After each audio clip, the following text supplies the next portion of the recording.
Bismillahirrahmanirrahim. Assalamualaikum warahmatullahi wabarakatuh.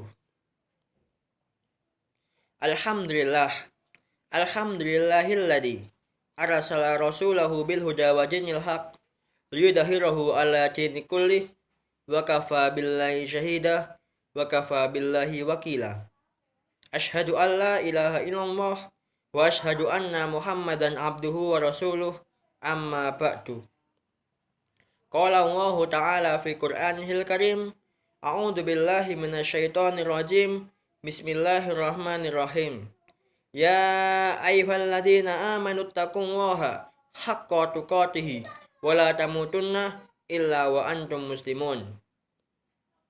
Pemirsa yang berbahagia, dimanapun Anda berada, pada kesempatan yang mulia ini, marilah kita panjatkan puja dan puji syukur kita atas kehadirat Allah Subhanahu wa Ta'ala yang telah melimpahkan rahmat, taufik, serta hidayahnya sehingga kita dapat menjalankan setiap segi kehidupan kita tanpa halangan apapun.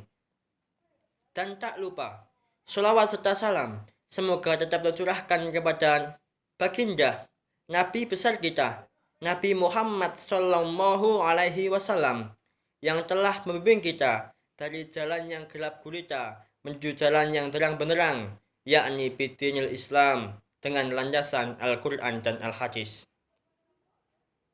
Pemirsa yang berbahagia, dimanapun Anda berada, sejak 2019 lalu, pandemi berlangsung pada negeri ini. Bumi kita sakit akan pandemi ini, yaitu pandemi COVID-19 yang telah merenggut banyak nyawa. Penderita-penderita bergejala kesakitan.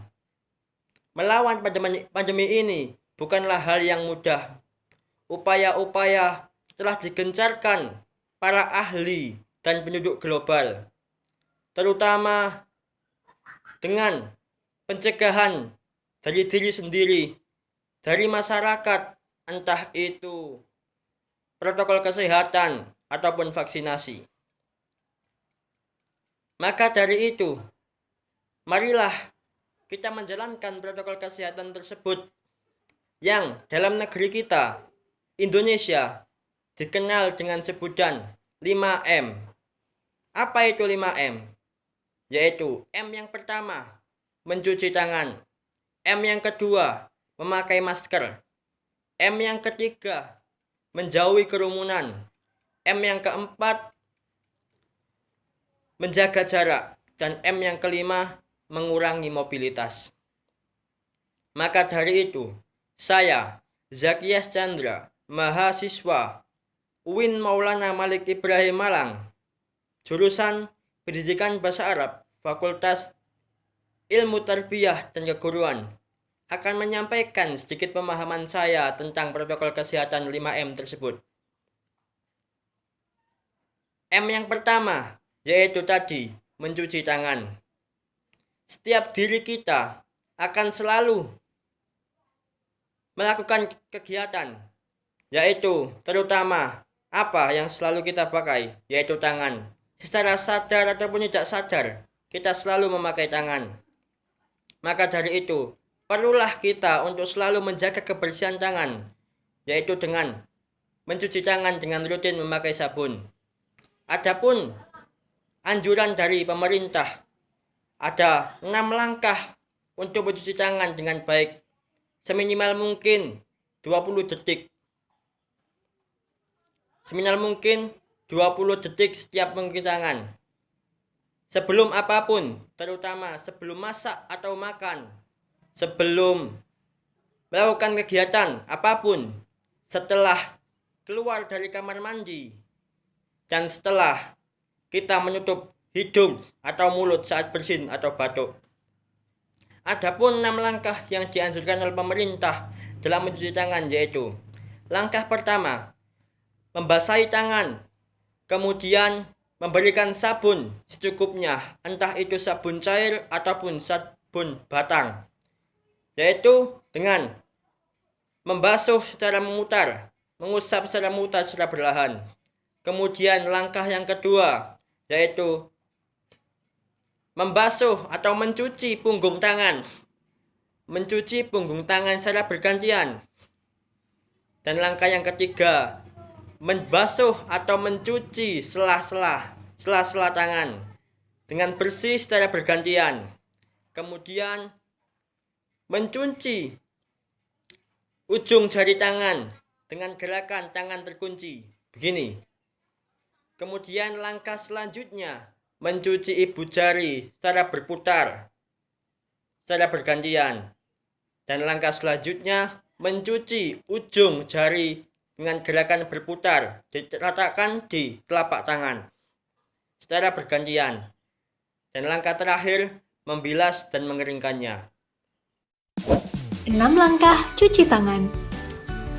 Basahi kedua tangan terlebih dahulu dan gunakan sabun secukupnya. Ratakan sabun dengan menggosok kedua telapak tangan. Gosok kedua punggung tangan secara bergantian. Gosok sela-sela jari tangan. Gosok bagian dalam jari dengan posisi jari tangan saling mengunci. Gosok dan putar ibu jari bergantian. Gosok memutar ujung jari tangan secara bergantian. Bilas dengan air mengalir. Keringkan dengan tisu atau handuk. Kemudian matikan keran dengan tisu atau handuk yang sudah digunakan. Lakukan langkah-langkah mencuci tangan selama 40-60 detik jika menggunakan air dan 20 hingga 30 detik jika menggunakan hand sanitizer. Ini kata dokter tentang cara mencuci tangan.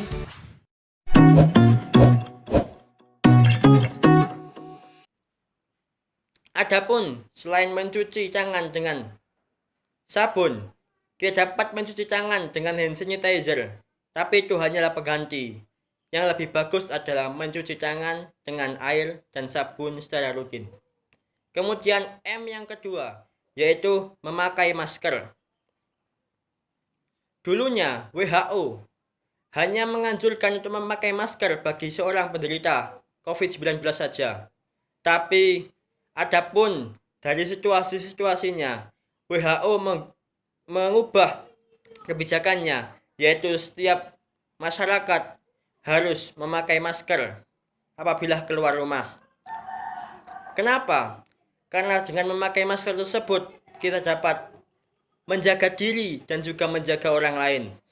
Maksudnya menjaga diri sendiri itu bagaimana? Yaitu menjaga apabila ada droplet dari orang berbicara, droplet dari orang yang bersin ataupun batuk, itu tidak langsung kita hirup, tapi disaring dulu menggunakan masker. Begitu pula sebaliknya, manfaat untuk menjaga orang lain pun macam itu. Apabila kita bersin, apabila kita batuk, berbicara, droplet kita tidak langsung terkena kepada orang tersebut. Adapun anjuran untuk memakai masker di rumah, apabila ada salah satu anggota keluarga yang tergejala ataupun terinfeksi COVID, dan juga apabila kita sakit tergejala COVID-19 tersebut. Kemudian M yang ketiga, yaitu menjaga jarak. Menjaga jarak bukan berarti menjauhi silaturahim, tapi menjaga jarak adalah agar orang sekeliling kita dan juga kita sendiri terjaga dari COVID-19 ini.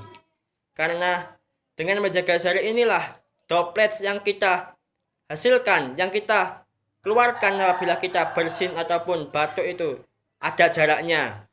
Begitu pula dengan orang lain kepada kita. Menjaga jarak kurang lebih ataupun seminimal 1 meter. Ya, seminimal 1 meter. Kemudian M yang keempat, yaitu mengurangi mobilitas. Apabila kita tidak memerlukan sesuatu untuk keluar, maka dianjurkan untuk di rumah saja. Jangan keluar kecuali ada hal yang penting ataupun darurat. Itulah anjuran agar kita untuk mengurangi mobilitas. Kemudian M yang terakhir, yaitu menghindari kerumunan.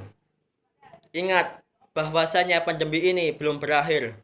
Dan apabila kita kontak dengan orang lain, itu lebih berpedoman kita mendapat virus. Kita lebih gampang terinfeksi apabila kita di kerumunan tersebut. Karena tidak ada yang menjamin bahwa orang lain yang dekat diri kita itu tidak terinfeksi COVID. Pemirsa yang berbahagia, dimanapun Anda berada. Selain prokes 5M tersebut, juga ada anjuran pemerintah untuk melakukan vaksinasi. Vaksinasi atau imunisasi adalah menyuntikkan menyuntikkan produk biologis kepada diri kita untuk mengaktifkan imun agar imun bekerja dan mengenal virus sehingga dapat melawannya secara aktif. Vaksinasi selalu digentarkan sejak vaksin tiba di Indonesia. Makanya tidak ada maksud kecuali dengan vaksin tersebut dapat melawan COVID-19. Memang tidak 100% COVID bisa dilawan dengan vaksin tersebut. Tetapi dengan vaksinasi kita dapat mencegah, kita dapat menjaga diri ini dengan ikhtiar lebih baik. Mencegah apabila ada gejala yang berat. Demikian. Masnya nih ngomong aja nih. Emangnya masnya sudah vaksin? Alhamdulillah saya sudah vaksin. Dan alhamdulillah saya segar waras saja. Banyak dari orang itu memang vaksinasi ini susah diterima oleh masyarakat. Ada sebagian masyarakat yang takut inilah, takut itulah, ragu inilah, ragu itulah, katanya vaksin ginilah, faktanya vaksin begitulah. Yang insya Allah itu vaksinasi bersifat baik untuk diri kita. Pemirsa yang berbahagia, dimanapun Anda berada. Demikian apa yang dapat saya sampaikan. Semoga bermanfaat bagi kita semua. Dan marilah kita selalu mengamalkan protokol kesehatan dengan baik dan melaksanakan vaksinasi. Apabila ada salah kata, salah ucapan, saya mohon maaf yang sebesar-besarnya dan mohon dimaklumi. Karena sesungguhnya kesempurnaan hanyalah milik Allah Subhanahu wa taala dan kesalahan terdapat dari diri saya sendiri. Wallahu muwaffiq ila aqwamit thoriq. Ihdinas siratal mustaqim. Wassalamualaikum warahmatullahi wabarakatuh.